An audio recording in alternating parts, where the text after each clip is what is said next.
안녕하세요. 박정현 노무사입니다. 오늘은 포괄임금제와 고정 OT 제도에 대해서 말씀드리고자 합니다. 임금 제도 세팅이나 임금 체불 사건을 할 때 가장 많이 문제가 되는 부분이 바로 이 포괄임금제와 고정 OT 제도입니다. 임금을 주는 회사도 받는 근로자도 정확한 개념을 알지 못해 여러분들도 모르는 사이에 체불임금이 쌓이고 있을지도 모릅니다. 여러분들의 포괄임금제가 과연 정확하게 세팅된 방식일까요? 오늘 영상을 끝까지 들어보시면 과연 우리 회사의 포괄임금제가 제대로 세팅된 것인지 아실 수 있을 것 같습니다. 제가 포괄임금제에 대해서 강의를 할 때, 상담을 할 때마다 예전엔 이렇지 않았는데 하고 말씀하시는 분들이 많습니다. 그 이유는 포괄임금제가 법적으로 명시된 제도가 아니기 때문입니다.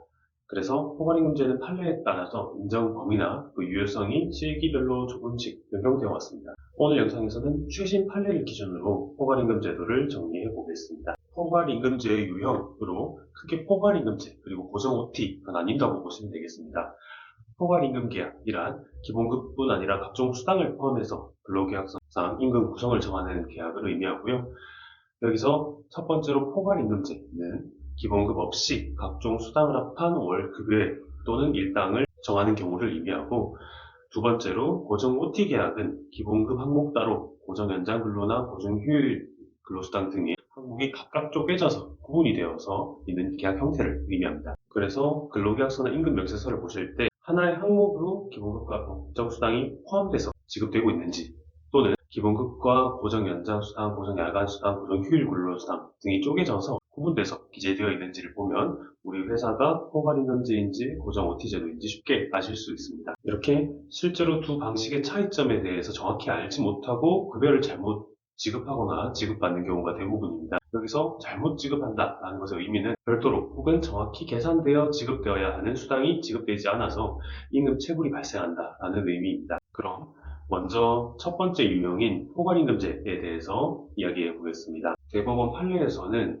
이 포괄임금제와 관련해서 근로시간 산정이 어려운 경우에만 이 유형의 포괄임금제가 허용된다라고 말했습니다. 반대로 근로시간의 측정이 가능한 일반적인 근로자라면 유효하지 않은 계약 형태입니다. 대부분의 근로자가 수행한 업무는 근로시간 산정이 가능한 업무입니다.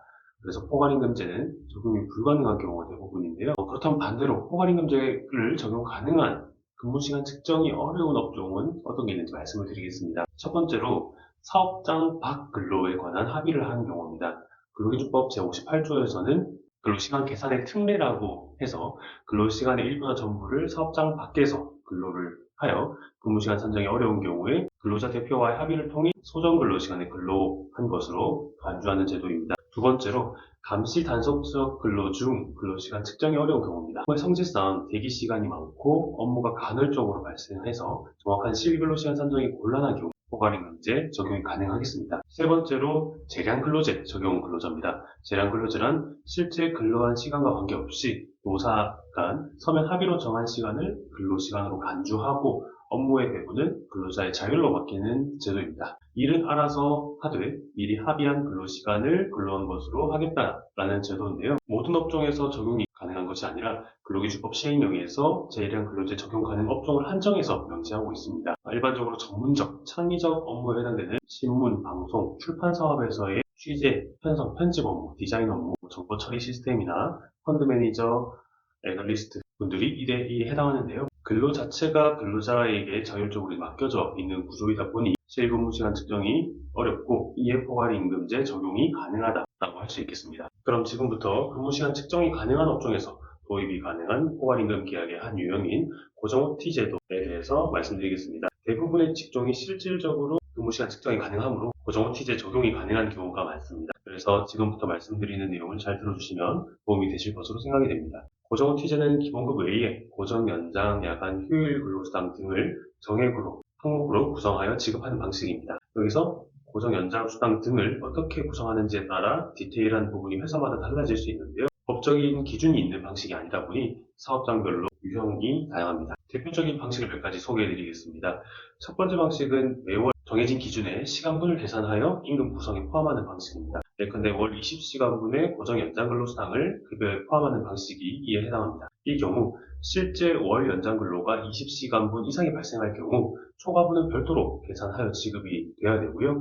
20시간보다 적게 하는 경우에도 미리 정한 20시간분의 고정 연장 수당을 지급하는 경우가 많습니다. 두 번째 방식은 근로계약서상 근무 시간을 통해서 실제 고정적으로 발생한 연장 근로를 확인할 수 있도록 명시해 두고 매주 발생하는 고정 연장 근로 시간분만큼 고정 연장 근로 수당을 계산하여 책정하는 방식입니다. 예를 들어서 주 5일 근로자가 일을 마치는 시간을 1일 1시간씩 뒤로 미룬 근로계약서를 작성하고 일주에 5시간이 발생하는 고정 연장 근로수당을 월 단위로 계산을 한 다음 임금 구성에 산입하는 방식입니다. 말씀드린 두 가지 방식이 보편적인 방안인데요.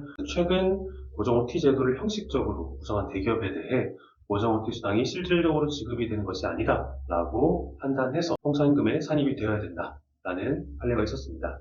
즉, 고정 OT 수당을 다시 시급에 포함시켜서 연장 수당 등을 다시 계산을 해서 지급하라 라고 판시한 사례가 최근 하급심에서 종종 발생하고 있습니다. 이러한 사례는 앞으로도 늘어날 것으로 생각이 되는데요. 고정 OT제를 도입하였음에도 형식만 임금 구성으로 쪼개놓은 것이라고 보고 실질적인 연장근로수당으로 지급된 게 아니라고 보는 것입니다. 그렇게 되면 과거에 고정 OT 수당으로 지급한 금액이 연장수당으로 인정이 되지 않고 통상임금으로 추가돼서 계산이 되어야 하겠습니다. 즉, 시급이 올라가게 되므로 추가 연장근로수당을 다시 계산해서 청구할 수 있게 되는 것입니다. 이렇듯 사업장에서 어떤 디테일로 운용하느냐에 따라서 시간의 수당으로 인정이 되지 않는 경우도 발생할 수 있다는 점에서 노무사 컨설팅 또는 상담이 필수적인 부분이라고 보시면 되겠습니다. 고정적인 연장, 야간 휴일 근로가 발생하는 5인 이상 사업장이라면 향후 임금체불 문제가 발생하지 않도록 근로계약서나 임금 구성, 임금 명세서 등을 세팅하는 컨설팅을 받으시거나 혹은 월 급여관리나 4대 보험 아웃소싱을 맡기셔서 임금 체불 리스크를 낮추실 수 있습니다. 저희 사무실에서도 지역 관계없이 급여 구성 컨설팅, 급여 4대 보험 아웃소싱 업무를 진행하고 있으니 저희 사무실로 편히 연락 주시면 친절히 상담 도와드리겠습니다. 근로자분들에 대한 상담도 진행하고 있는데요. 근로자분들께서는 우리 사업장에서 연장근로수당, 휴일근로수당을 구분하지 않고 퉁쳐서 포괄임금이라고 지급하는 경우라든지 고정 OT 수당을 시급 기준으로 제대로 계산하지 않고 형식적으로만 쪼개서 구성하는 등 실질적으로 초과 발생한 연장, 야간, 휴일 근로 수당을 체불임금으로 청구하는 것도 가능하겠습니다. 의심되는 경우 반드시 노무사 상담을 통해서 체불된 임금이 어느 정도 있는지 어떤 절차를 통해서 청구할 수 있는지 상담을 받아보시는 걸 추천드리고 싶습니다. 오늘은 포괄임금제와 고정 OT 제도에 대해서 간단히 말씀드렸습니다. 앞으로 새로운 판례나 행정 해석을 통해서 변경될 내용이 많을 수 있는 부분이다 보니 말씀드리기 좀 조심스러운 부분도 있었는데요. 결국 건 바이 건으로 회사별로 어떻게 운영하고 있느냐에 따라서 달라지는 부분이다 보니 상담이 필요하신 사업장이나 근로자분들께서는 그 사무실에 편히 연락 주시면 상담 도와드리겠습니다. 오늘도 영상이 유익하셨다면 구독, 좋아요 눌러주시면 감사하겠습니다. 다음 영상에서 뵙겠습니다.